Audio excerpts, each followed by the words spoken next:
बेलापूर येथील साईबाबा मंदिर येथे नवीन प्रसादालयाचा भूमिपूजन समारंभ पार पडलाय। श्रीरामपूर तालुक्याच्या बेलापूर येथील साई मंदिर येथे प्रसादालयाच्या भूमिपूजनाचा सोहळा पार पडला। यावेळी विविध क्षेत्रातील मान्यवर मोठ्या संख्येने उपस्थित होते। श्री साई पावन प्रतिष्ठान बेलापूर तसेच श्री साई सेवा समिती यांच्या संयुक्त विद्यमाने हा भूमिपूजन सोहळा पार पडलाय।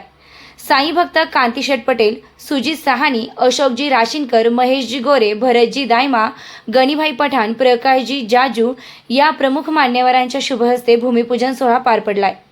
साईबाबांच्या मंदिरामध्ये गुरुपौर्णिमा उत्सव, पुण्यतिथी उत्सव असे विविध अनेक उत्सव वर्षभरात पार पडतात। मात्र आलेल्या भाविकांना भोजनासाठी बसण्याची व्यवस्था व्हावी यासाठी साई भक्तांच्या पुढाकारातून प्रसादालय उभारण्यात येणार असल्याने आज भूमिपूजन सोहळा पार पडला असल्याचं संस्थापक अध्यक्ष कैलासजी चायल यांनी म्हटलंय। यावेळी उपाध्यक्ष दीपक सिक्ची, सचिव राजेंद्र लखोटिया, रामबिलास झवर, संजय लद्धा, प्रशांत बिहाणी, सयाजी कान्हे, प्रमोद कर्डिले, ॲडव्होकेट व्ही.एम. मालपाणी, सुरेखा चायल, साई सेवा समिती रमेश पवार, दाभाडे बंधू, अशोक आंबिलवादे, माधव पगारे, जनार्दन ओहळ, ताके पाटील, सुनील कांडेकर इत्यादी मान्यवर मोठ्या संख्येने उपस्थित होते। आज गुरुवार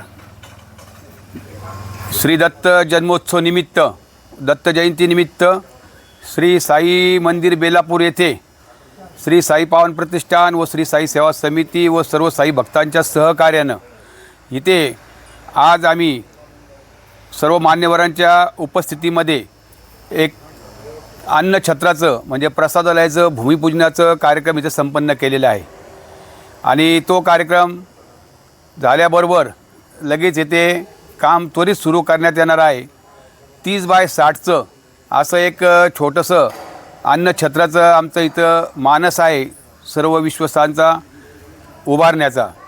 त्या कामी आपले बेलापूर येथील सर्व मान्यवर प्रकाशजी जाजू असतील, महेशजी गोरे असतील, श्रीरामपूरवरून आलेले आमचे कांतीशेठ पटेल असतील, हे सर्वांच्या शुभ हस्ते इथं भूमिपूजन संपन्न झालेले आहे।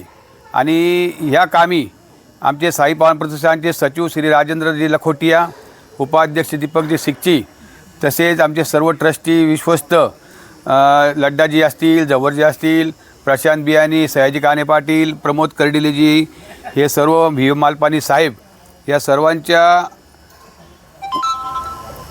सहकार्यानं सोबत घेऊन हा इथं कार्यक्रम आम्ही आज संपन्न केला आहे। त्यानिमित्तानं मी सर्व साई भक्तांना विनंती करतो व आवाहन करतो की ज्यांना ज्याप्रमाणे शक्य होईल त्याप्रमाणे या अन्नछत्राला हातभार लावावे अशी मी सर्वांना आवाहन करतो। आणि आजच आपल्याला कांतीशेठ पटेल यांनी त्यांच्याच भाषणामध्ये 21,000 रुपयाची देणगी येथे त्यांनी कबूल केली, त्याबद्दलसुद्धा मी साई पावन प्रतिष्ठान व साई सेवा समितीच्या वतीने त्यांचे खूप खूप आभार मानतो। असे सर्वांनी सहकार्य करावं। आपला हा जो पैसा आहे, ही जी लक्ष्मी आहे, ही योग्य ठिकाणी कारणी लागेल याची मी हमी देतो व सर्वांना याचा उपयोग होईल या प्रसादालयाचा अशी इच्छा व्यक्त करतो, मानस व्यक्त करतो।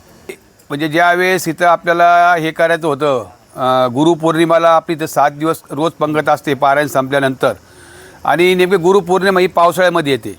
पावसाळ्यामध्ये आल्यानंतर पंगत बसली बाहेर, तर त्या पंक्तीमध्ये पावसाचा व्यत्यय यायचा। पाऊस तर आवश्यक होता आपल्याला, पावसाचे दिवस आहे, गुरुपौर्णिमा त्याच पिरियडमध्ये येते। इथं काय आम्हाला निवारा नव्हता, म्हणून आम्ही तो प्रसादालय बांधण्याचा इथं विश्वस्तांनी निर्णय घेतला।